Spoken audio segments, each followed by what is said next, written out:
Hey everybody, welcome to another episode of UnMasked, where we go into the lives of everyday people, influencers, celebrities about their battles with depression so we can hear their stories. Today we have Amanda Pierce, a friend of mine. Amanda, welcome to the show. Thank you. Thanks for having me. How are you feeling today? Good. I feel good. It's cold, but I'm good. Where are you right now? I'm in Kansas City. Oh. It is like 20 degrees and snowing. I heard the barbecue's good out there. It's amazing. If you're into meat, if you're a vegetarian, I wouldn't recommend Kansas City as a stop. Well, this is not one of those podcasts. I think it's a Gordon Ramsay thing. Tell us about who is Amanda Pierce. Give us a little brief history on you. Amanda Pierce is a student. I'm about to graduate, so that is a very big part of me. Choosing to study environmental science, it took a long time to get there. I'm a non-traditional student, so I'm 29, and it's all like the earth has always been my passion. It's what has led me in all of my travels of going to like natural places and camping and trying to like volunteer in underdeveloped countries. It's pretty much my sole purpose, I feel like, on the earth is to protect the earth and, fight climate change and everything. But besides that, I'm a sister. I have a younger sister. I have two parents. They live here in town. I'm a single mom to two amazing dogs. And I'm just like kind of really getting my life together finally. So I will have a better answer to that question in like 5 years. Well, I'm 40 years old and I still haven't got my life together. So you have, plenty of time. Thank you. So we actually met through a mutual friend. Devin Mercier is a previous guest on the show, and he recommended that we have a chat because you have a very unique story, not just about you, but about your relationship with him, which we can get into later in the show. But tell us about your history with depression and mental health. My history has been a very long one. I unfortunately lost my innocence to depression and anxiety at a very young age. I lost my virginity at 14 and I was raped. And then I kept that in for 2 years. And then I finally told a couple of friends at school and my family.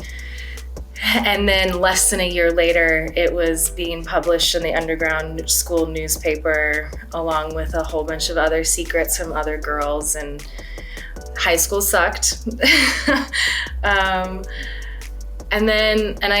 was a gymnast, a varsity gymnast, so I was very straight edge, really all straight A's, and didn't drink or smoke or do anything. And then I went to college and had some fun and made some mistakes and failed out. Had to, have those conversations with my family. Being the older of two daughters, I was supposed to be the role model. And I have been sexually assaulted 4 times in my life over the course of since 14 until I was 24. And I didn't talk to people about it, and I didn't go to therapy, and I didn't use the resources that were provided, and so I turned to alcohol and cocaine and partying, and definitely struggled with that. I had a 30-day stint in rehab in LA.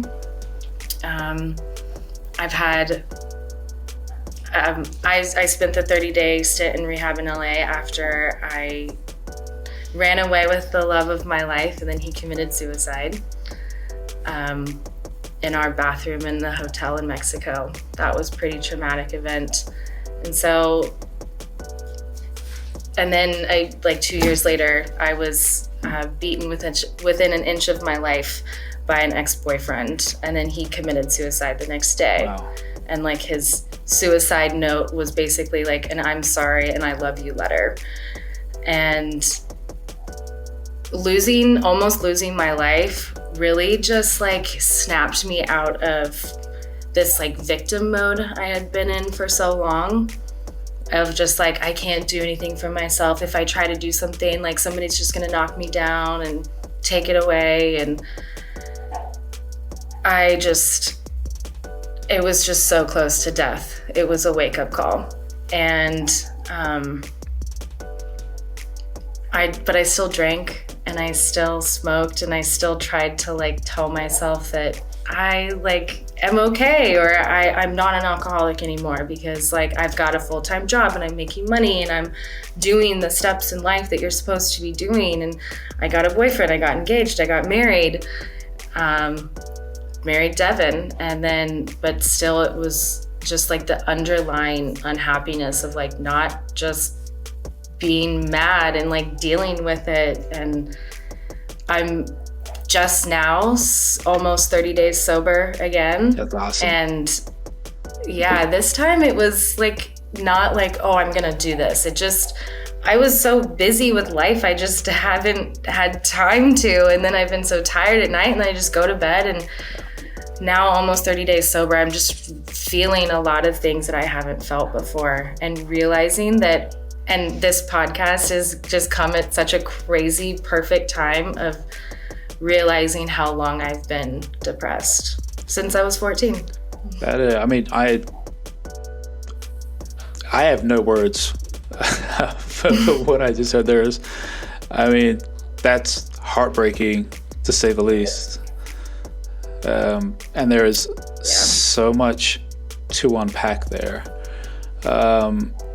That's the summarized version. Yeah. Wow. Let's go back to when you were 14. Prior to what happened to you, were you a happy-go-lucky kid? Like, were you kind of depressed? Like, were you like, how were you prior to this event happening to you? I was shy and very like energetic and full of life, and just like wanting to, I was just like, it was like a kid who drank coffee all the time, but I never drink coffee. I was just like ready to go and like excited about doing things, and really just like innocent and playful, and just thinking back of just like some of the stupid things my girlfriends and I would do, and like the music I would listen to. And I mean, it was just so childlike and playful. And then, like even in my teens, like I'd been a teenager for 2 years, and I felt like I got along with my parents pretty well. My dad and I, we've had a pretty rough relationship.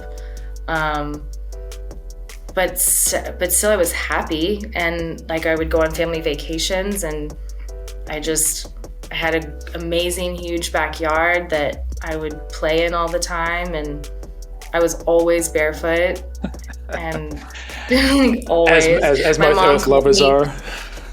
Yes, my mom called me rock, sticks, and dirt girl, because she'd wash my clothes and like there'd just be stuff coming out of my pockets. Yeah. And like, and then I met a guy who was 3 years older than me, and I was trying on my very first competition leotard that I got from Shawnee Mission East. I was on the gymnastics team. I was a freshman, and I was on varsity, and it was like I was the only freshman. I just felt really cool. And this guy was hanging out outside of the gym when I left, and I thought he was really hot. He honestly looks like a spitting image of Colin Farrell. Colin Farrell now, or young Colin Farrell? Young Colin Farrell. Okay. Like SWAT Colin Farrell. Okay, that makes sense. And And he was just a sweet talker and a really good manipulator. And it was always why don't you sneak out and come hang out with me? Like, I can't be seen with you sort of thing. Yeah. And he was like the first guy who really like showed me attention, and I just didn't know any better. So you have this horrible thing that happens to you. You're sexually assaulted at 14 years old. As a teenager, how after that, like, let's take the, immediately to a month later, how were you trying to process that in your head? And what were you thinking? Like, I think I wasn't processing it because I was drugged, and it happened when I was passed out. I was date raped. I woke up and there was a condom next to me and I was naked, and I was just like, I think I know what happened, but I'd never had sex before, so I didn't know. And then he was like, just go home and take a shower and just talk to me. Like, he talked to me like he confirmed what he did. So I didn't think there was something wrong. And I didn't think anything bad had happened to me until 6 months later, when I found out he had slept with another girl and given her an STD. Wow. And I didn't get it, but I didn't even know he was seeing anybody else. It was just such an eye-opening moment for the whole dating world in general. Just people can see multiple people at one time, and you didn't have that conversation with him, Yeah. I was just young and in love, or I thought I was, at least. I was infatuated. Did you tell anyone after it happened? Did you tell a friend? No one? No. How long did you internalize that for? For 6 months, yeah, I held that in. Wow. And then I told one friend, and then 6 months later, I told my mom. Wow. How did your mom react? My mom handled it very well. My mom is a nurse and is an incredible nurse, and she has had lots of experience with having to give difficult news and then also speak to family members about stuff like that. So she just, processed it, sat and listened and processed it, and held eye contact with me and didn't get mad at me and didn't scold me for sneaking out or didn't get mad at me for not telling her for so long. Just really apologized for that it happened to me that way. And her reaction is, I think, the moment that I realized how dramatic of a situation it was. That this man took something from me. And then all of this anger I had been feeling of just why doesn't he like me more and all this stuff, it just all of these why questions clicked and made sense. It's well, because he never did. He never did it, and he never felt any of those things. Yeah. I mean, he just sounds like an all-around piece of shit, to be honest. Oh, yeah, the worst. Yeah. Did you, I mean, not to get too deep in the story, but did you ever get closure from what happened? Unfortunately, no. And I have ran into him 2 times since. He ended up going to Pitt State, so I ran into him 1 time there because I went there too, and I didn't know that he had gone there. And then I ran into him at a house party at a friend's of mine when I was 22 or 23, and he tried to pet my dog, and I slapped his hand away and was don't fucking touch my dog, and just had a real overly aggressive moment over just petting a dog in the kitchen in front of everyone. And I was shaking. I was just boiling with rage inside of me. And like people could see that like I didn't like this person for more than what was happening, and he was asked to leave. So that felt good, but there's never been any like, you got in trouble for this. Yeah, it's unfortunately you hear that story way too often. Like it's too many. Yeah, it's.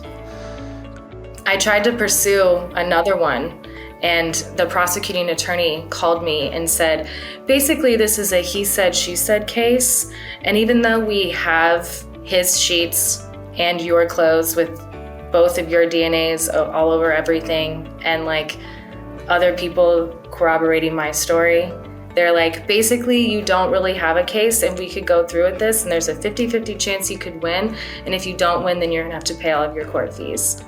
And I was like, well, this is not very Wow. Yeah, and so I was not very convinced that I was gonna win, so I didn't pursue it. The world we live in, huh? Yeah. And you said that this happened 4 separate times, right?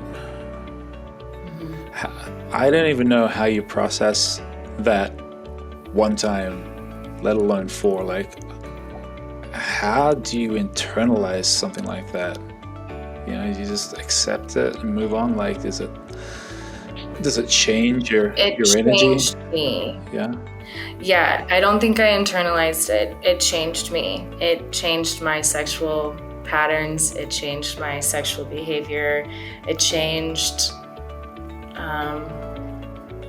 For a period of time there, I was experimenting with thruples and like just having multiple partners and trying to balance that, and not like a sort of, I'm not telling the other person. It was like a very open communication sort of thing. I have webcammed for several years, for about 5 years, long before it was a cool thing to do during the pandemic. And I don't know, like I felt like this, like there was power. Sex became a power play. And so for a long time, I just viewed it as that, and I held the power. And so that's how I kept control of the situation. But when it comes to like, I'm still just like a diehard one guy, one girl, or one of whatever's, just a monogamy. I'm a big fan of monogamy. And that's like truly what I want, is like that just all-encompassing love. And so it has been a challenge in that area, because sexually I have a big appetite. And I think it's because of these experiences I've had, have just like let down the walls, and sometimes I've just said fuck it, and I've experienced new things, and so I have a broader want now, and not a lot of people can keep up with that. At least, I mean, some positive came out of that, you know? Yeah. If you put it that way, I don't know if that's the right terminology for it. So you met a guy. It's definitely been a challenge, though. You met a guy and you ran away. Tell me about that. I didn't meet him. I knew him my whole life. And he came and stayed at my house and was working for my dad. And he was 11 years older than me. He was 37 when we left together. I can't do math right now. I was 26. And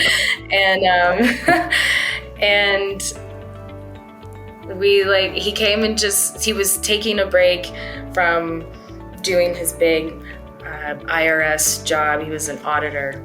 Had just came back from overseas. He was auditing a military base, and he was just wanting to do my dad owns his own construction business, and he's like, I want to do some hard labor and spend some time with Greg. And so came and stayed at our house for about 2 months. And in that time, one thing led to another. And because we were just spending a lot of time, the two of us. And then the night that we hooked up, my mom walked in on us.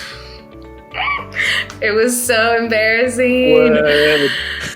So we got in the car and we left.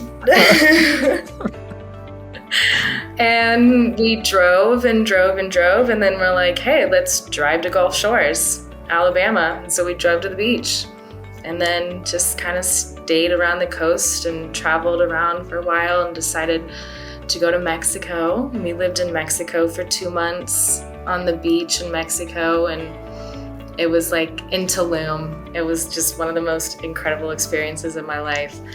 And both of us had our drinking issues, and both of us had our depression issues as well. He had been sexually assaulted as a child by a male church leader. Yeah. And for years and years and years. And then when he tried to tell his family, they just like in one ear and out the other it. And so he had dealt with it a lot longer, and he had struggled with sexual identity. And so just the two of us, we were just like, here is everything. And we just like, here's who we are and what we want. And it just clicked, and it was perfect. And he got to like experience who he wanted to be, and he wore what he wanted to wear, and he changed his name. And I mean, not legally, just yeah. You know. I know what you mean. And we didn't actually like legally get married, but we wore the rings, and that we bought at pawn shops, and because that's all that we needed. And we left the beach where we were camping to come back into town, gather some supplies, and then we were going to buy flights and go to Ecuador and start helping build this like self-sustainable farm there. And he got really drunk and hung himself in our bathroom. And it was the dumbest door. It was like a thick metal door with like a latch deadbolt from the inside. And so you couldn't even like bust it down if you wanted to.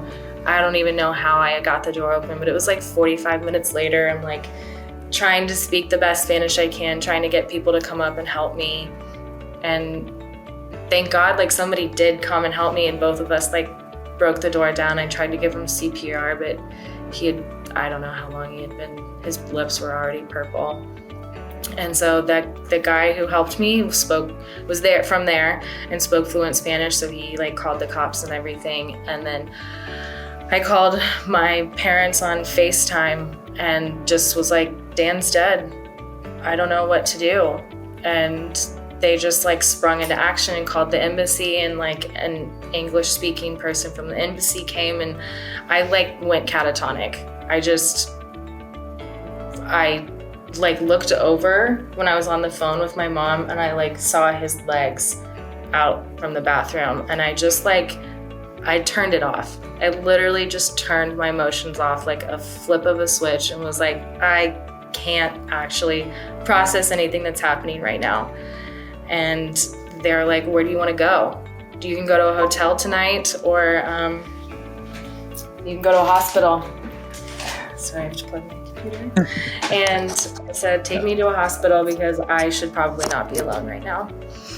And I stayed there once I got there and the guy from the embassy left, I kind of like started being hysterical and like not knowing how to process it. And so they gave me a shot of ketamine and knocked me out for like 24 hours until my sister came there. She was on the other side of Mexico. How she was there at the same time, it was a miracle, but it took her like 24 hours to get there, and she speaks fluent Spanish, so she was able to like communicate with the doctors. And then 4 days later, I was back in the States. It was the craziest culture shock of my life. And the whole thing from start to finish was 4 months. Did you have any idea that he was going to do anything? No. I mean, he had like talked about obviously the urge from the past, and I have too at points. He was just such a crazy strong person, like such a rock that to this day I'm even just still dumbfounded. In January 22nd, it was officially 5 years. Wow. And I'm just still like, how did that even happen? So the second really big traumatic event happens to you. And then, I mean, you go back to the States, you're with your family. How do you cope with that? Like what, were you emotionally broken? Were you just like trying not to think about it? Like what? Oh, I was emotionally broken. I've never felt pain like that before. Like heartbreak like that. I literally didn't know if it was ever gonna end. I didn't talk for a very, very long time. I like literally just didn't speak words. I was like in an absolute catatonic state. I'm sorry, 1 second. And I stayed up most of the night because I hated being awake during the day. It was like summertime in the sunshine. It was like, it's just too happy. And so I would drown myself in the bottom of a bottle of vodka, and I would sleep all day and stay awake all night, and I would just watch movies. Movies like were my therapy. I needed to be not in my own world. I needed to dive into somebody else's world and just be not here. And I made a whole bunch of jewelry. I started wire wrapping jewelry, and I was like a crackhead with jewelry. I just made hundreds of pieces of jewelry. And the first time I decided to like leave the house and go out and do something was like 6 months later. Well, first my family shipped me off to rehab. Wow. I was home for 2 weeks, and then they shipped me off to rehab. Yeah, and they regret that. We've had a lot of conversations about that because I wasn't allowed to speak to any of my family members. I was cut off from everything and everyone. That was like another culture shock on top of the one I just had 2 weeks before. And so that was a mistake. It was helpful to be sober. I'm glad I was sober during that time. It was what I needed. But I definitely needed my family too. And then when I got back from that 30 days, I continued my silence, jewelry making, and 6 months later, I decided to go to this thing that they have downtown here in Kansas City called First Fridays. And like the first Friday of the month, a whole bunch of people just set up tables and sell whatever that is that they make at home. And I did that, and I finally got out, and I lost my voice for talking for 2 hours because I had just been so silent for so long. And I don't know, that was like the first moment, and I like felt good, and I smiled, and I had conversations about nobody knew anything about my life, and I felt like, okay, this is one step in the right direction. You could be anybody you want at that point in time, talking to people. Yeah. Exactly. No one knows anything you've previously been to. You're just somebody selling some jewelry. Yeah. But there's never a day that goes by that I'm not angry and sad and missing him. Like, he's still absolutely the love of my life. Will probably always be. So on a day-to-day basis, when you think about these things and it kind of triggers some emotions for you, like how do you manage these? Do you just, again, internalize it? Do you go to therapy? What do you do? Unfortunately, I internalized it for a long time. I internalized it for a long time. My skin would break out. Like my hair would start to thin because I was so stressed. Like you could just physically see, like I was like physically getting sick. Like my body was hurting, and like I was just like ill because I was just manifesting it from the inside and just holding it all in and like not dealing with it, mainly because I didn't think people cared or like knew what to say. Because for so many times I would go and look to somebody for anything, like just say anything. And it was just like silence, or I don't know what to say, or this is just really hard, I have no idea. And it was just disappointing. So I just learned to also stop seeking or looking for somebody else to fill a need that I probably should fill myself. And I kept telling myself that. Drinking was an issue. But then the good things, when I like physically was just like, I have so much anxiety, I'm gonna like crawl out of my skin right now. Like I can't internalize it anymore. Going outside, and I can't say the word, but going on a WALK with my dogs. They'll freak out if they hear the word. Fine for you. But going on that with them, just like holding my little dog Jack here. Oh, cute. He's always by my side. Hey, little buddy. Just like, yeah, he's the best.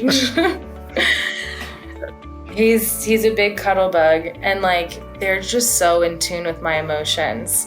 There's been times where I've had to like go into my bathroom and cry because they'll perk up and they'll be right there, like ready to lick my face. Like, what's wrong? Are you okay? You know, so I know that I always have them. It's not words. Sometimes I need words, but.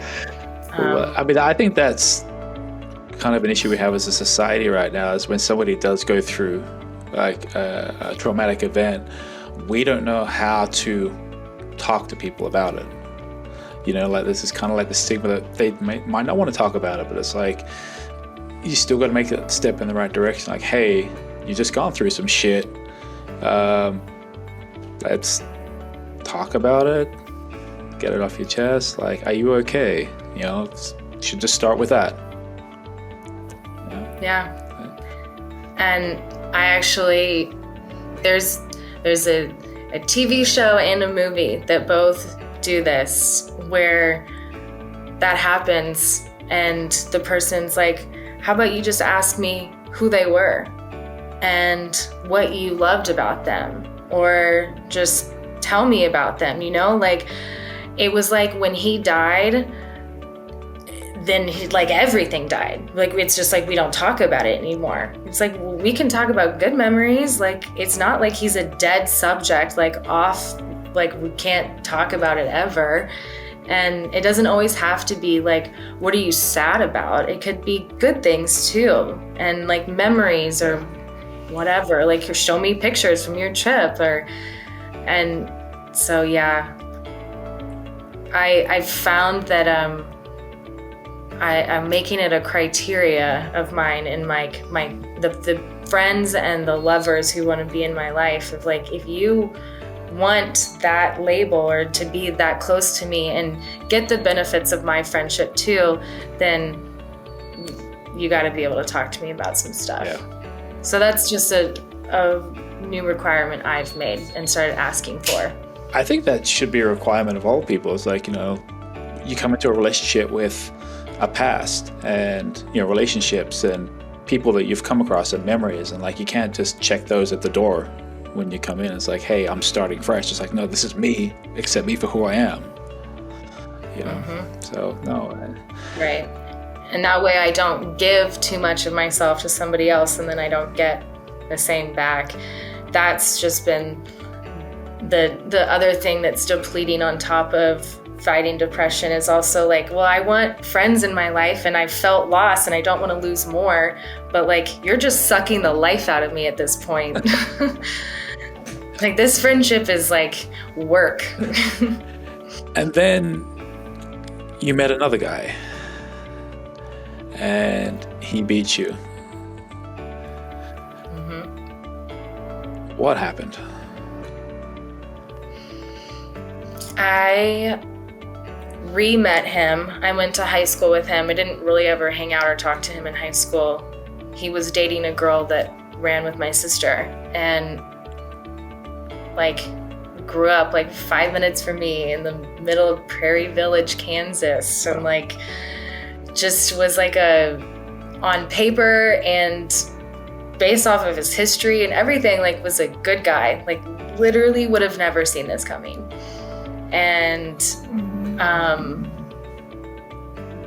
so it was like about 13, 14 months after Dan, him and I started talking, and then it was like 9 months later, we started dating, and we dated for a couple months, and he was actually on a house arrest for DUI.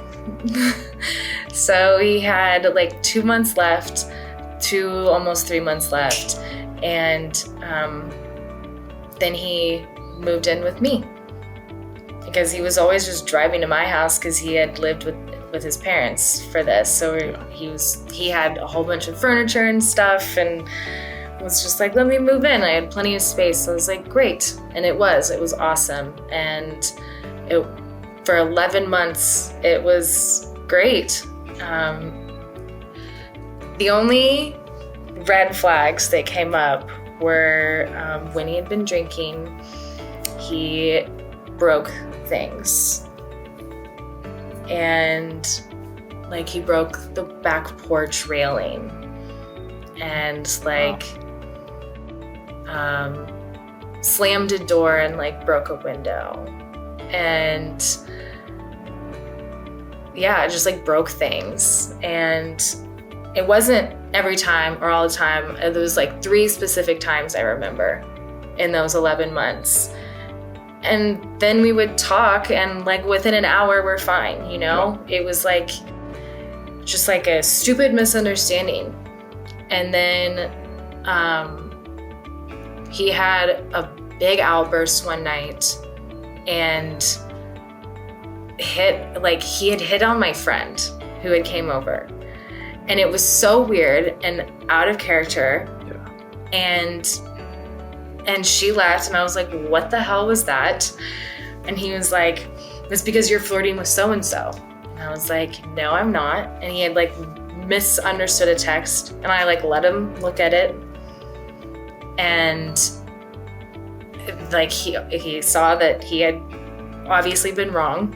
And I don't know why the fight continued to escalate. I think it was because he was wrong and he didn't want to be wrong. Yeah. And then like even though if he was right about it, it would have been bad for our relationship. It like didn't make any sense. And so I eventually just called his dad and I was like, you need to come get him because I can't calm him down and he's gonna make a scene for the neighbors. And it's like midnight, almost 1 a.m. And so his dad came and got him. And then like 2 days later, he moved out and he's like, I need to take care of myself. I need to become a better man for you. I've got anger issues and it doesn't help when I've been drinking, and like that was really stupid and immature of me. And he was already 2 years younger than me. And so he was just like, I obviously need to be better. And I was like, well, don't move out. And I was all heartbroken and upset. And he moved out. And like a week later, I was like, okay, you're right. You do have some stuff you need to work on. You know, I just needed that space to see what he was seeing. Needed clarity. Yeah. Yes. And then when I got that, I wasn't like super quick to letting him move back in. Yeah. And he got very upset about that. And then I was like, well, I think I might want to branch out and start dating around. And because I mean, all of this stuff that you and I have talked about, like I've been through some stuff. I'm not ready to just like, you know, just date you. I'm feeling I want to like explore around and possibly be by myself if I want to. And, you know, that was fine and whatever. And then he wanted to hang out. I think it was like a Saturday or Sunday when he was off work, go get lunch at the well and talk about us. And then he started drinking and I had some drinks too. And the conversation started at noon and we finally made our way back to my house. And by 10 o'clock at night, we're sitting out by the campfire at my house, still talking about us, basically just going back and forth. Me reminding him, I just need some time. I just need some time, record. Yes. And I was being patient. I mean, it's like 10 hours at this point. I'm like really trying to be patient because I still want him in my life and he wants to be in my life, but we just need to find another way. That wasn't working. Yeah. And I was like, I smell like smoke. It's getting late. I'm tired. I'm going to go inside and take a shower. And I went upstairs and I turned on the shower and he comes up the stairs and is like, oh, are you getting all ready to go to Carrie's house? And Carrie was a friend of mine I had been just hanging out with. And because I ran into him in a dog park like the week before. He had dated my sister for 3 years. Small world. Yeah, long time friendship right there. And so I was like, no. And that's when he grabbed me by the throat and started choking me up against the wall. And I was like, ow, you're hurting me, like, let go. And I pushed him off of me and he walked out into the hallway. And he was like, it looked like he was like cooling off or about to walk down the stairs, but then he turned around and I saw him just see red and he pushed me and I like fell into the tub and like hit my head and I tried to like get out of the bathroom. And from that point on, it was a 2-hour struggle of him beating the ever-living shit out of me. My face, he was a righty, and so he kept hitting my left side, but like my right face was like out to here, like the right side of my face. It was like this eye was swollen shut. There's a little scar right here. He broke my eye socket. That's the only thing that broke was my eye socket. And I had 5 stitches. It's incredible that is the only thing that needed stitching. But he spent like probably 45 minutes of that 2 hours like trying to choke me to death. So like the bruising on, like, you couldn't really see like my neck. It was like my neck and my face were all just the same amount of swollen. And I just remember tried to book it for the front door one time from the upstairs, and it was like 10 stairs, a landing, and then another 10 stairs. And I didn't make it out the front door, and he choked me out and that's the only time I lost consciousness, was at the front door. And then he grabbed me by my hair and carried me back upstairs by my hair. And it was like 30 minutes later, I finally was like, all right, you gotta make it out of the house. Like, you're gonna go for the back door. And like, it was just so crazy how everything slowed down. I was just able to think so quickly in the moment. And I like was telling him everything. I was like, I'm not gonna tell anybody, just please don't kill me. Like, please don't kill me. He kept saying, I'm gonna kill you and I'm gonna kill myself out of guilt. I'm gonna kill you and I'm gonna kill myself. And then like, I finally got him to like stop. I was like, please, I won't tell anybody. I won't tell anybody. Please just don't kill me. Please don't kill me. Like, totally manipulating him. And I was like, I needed him to leave the room for a second. So I was like, can you just give me some water and then we'll talk? And as soon as I heard him turn on the faucet, I ran downstairs. I was completely naked at this point, and it's November 11th, 2018, and it's snowing outside. And I like made it out the back door. I could like, he was like this fucking close to grabbing me. If I would have had a shirt on or something, he could have grabbed it. And I hurtled, like long jump, like hurtled over my back fence. And I remember thinking, right or left? There's somebody over here with 2 pit bulls. So I went right and I ran to their house. And I'm still friends with that girl to this day. Her name is Katie. And we actually hung out like 6 months ago. But she let me in. And when the cops came and were like, you shouldn't have let her in. And she's like, of course I'm gonna let her in. She's standing there naked, like bleeding from everywhere. Like, I was covered in blood. She's like, you looked like Carrie. Wow. What? Yeah. And I remember just sitting down and being like, it's over. And I guess he had a breathalyzer in his car, so he couldn't have started his car. I don't know how he left my house, but he managed to make it home, and then all the next day talk shit on me to his family, basically saying that I'm like the worst person in the world. And I still don't know how he killed himself, but then about 4 or 5 o'clock in the morning that night, he killed himself. And I found out over Facebook, because somebody messaged me over Facebook and is like, is this true about Austin? And I was like, is what true? And I called his dad, and he's like, yeah, he killed himself last night. And then he texted me the suicide note. And that was the last time I spoke to them. Wow. Yeah. I'm kind of pissed because there's still moments where I'm just like, I really wish he was sitting in jail. But I just got a letter last week from Missouri Victims Compensation Fund, and they have paid for all of my medical bills. But it took almost 4 years. You know, I've been doing a lot of these interviews over the last few months, and I've never heard anything that just made me fucking speechless. I have so many questions. I just don't know what to ask right now. Well, I posted a thing on my Instagram 1 year later, because like hardly anybody knew about it.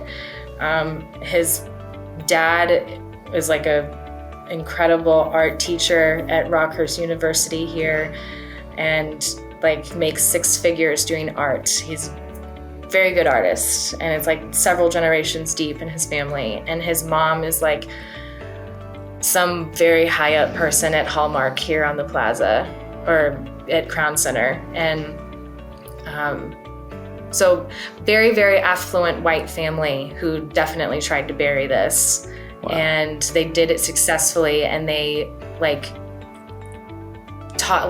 his older sister got married within the year after, and they just talked mad shit about me at the wedding, and did not tell the truth.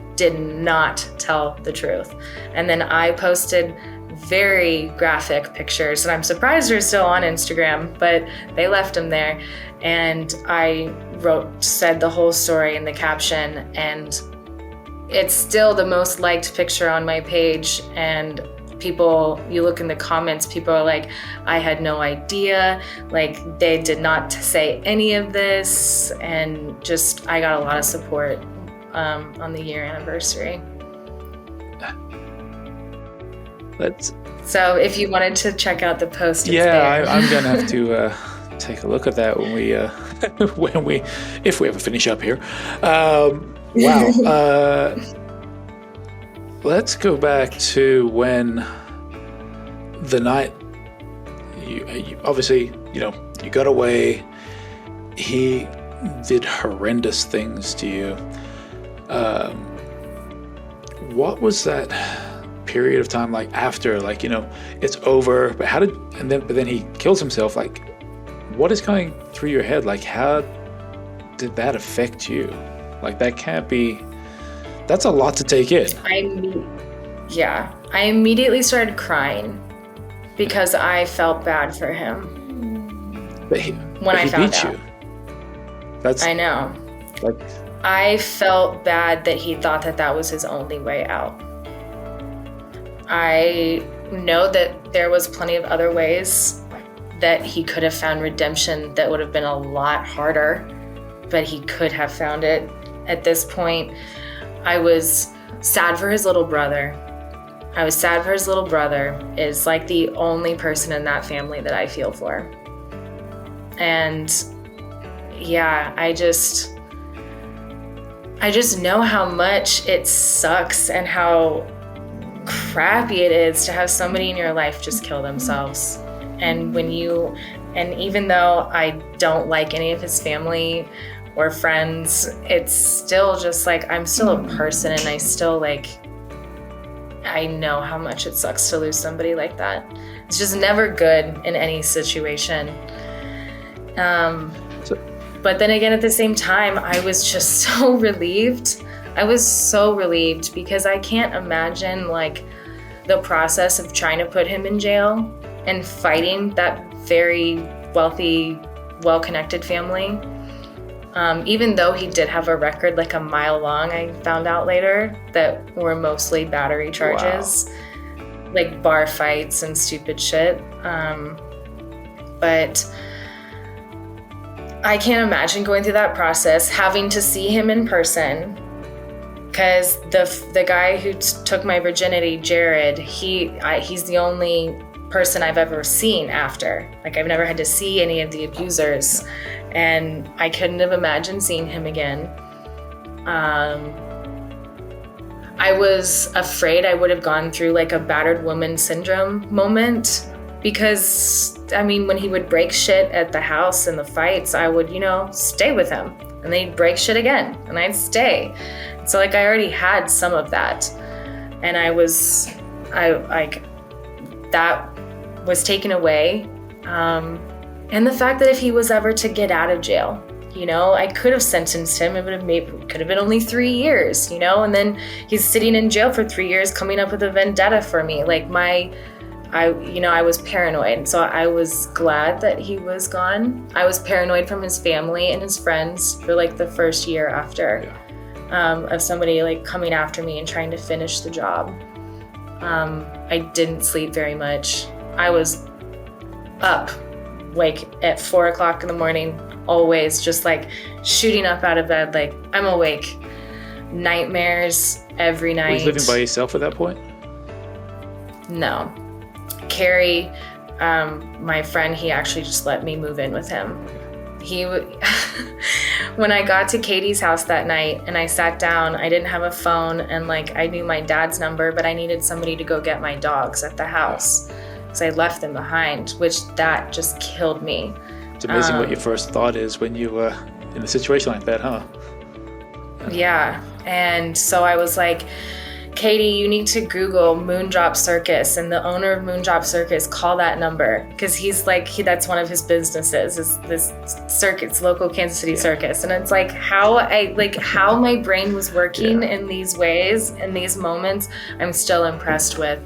But he grabbed my dogs that night, and then he took me in and let me like stay, because he lived 5 minutes with me, and let me stay in the area. And then when I was able to move all my stuff out of that house, because it was an official crime scene. I couldn't really do much. I was like stuck on a couch. Yeah. And then once I healed, I moved out to my dad's house in Belton a couple months later. And so I still to this day have to fall asleep with the TV on, because it's just enough distraction to not let my mind go there. Otherwise, it is like I close my eyes and it's straight flashbacks. My heart will start palpitating, relive it over again. Did you seek any type of help after this happened? Like any type of therapy or? Yeah, EMDR helped a lot. I don't have any nightmares anymore. I'm not afraid of just like little things. Like if somebody comes up to you and is like, hey, what's up? Just like play, and they don't even touch you. That was like, whoa, okay, you can't even do that. Sort of like playful, like punching, whatever, I'm not sensitive to that anymore. Quite a bit of the PTSD, except for right when I'm about to go to sleep, is gone through EMDR. That was very helpful. Okay. Wow, that's a lot. That is. Know. And the fact that you're smiling today is just like it's a testament to like how strong and how far you've come. I know a lot of people that wouldn't, have half the strength that you have. There's too much reason to live still. That, even though it was a horrible, awful experience, there was a moment where he was choking me, and I saw my blood on the wall, and I was like, I'm not gonna fucking die here. I'm not dying like this. This is not how it's happening. Like, I have way too much shit to do. It's not the end of your story. And yeah, and so now, and I don't know, it's just, that's kept me going.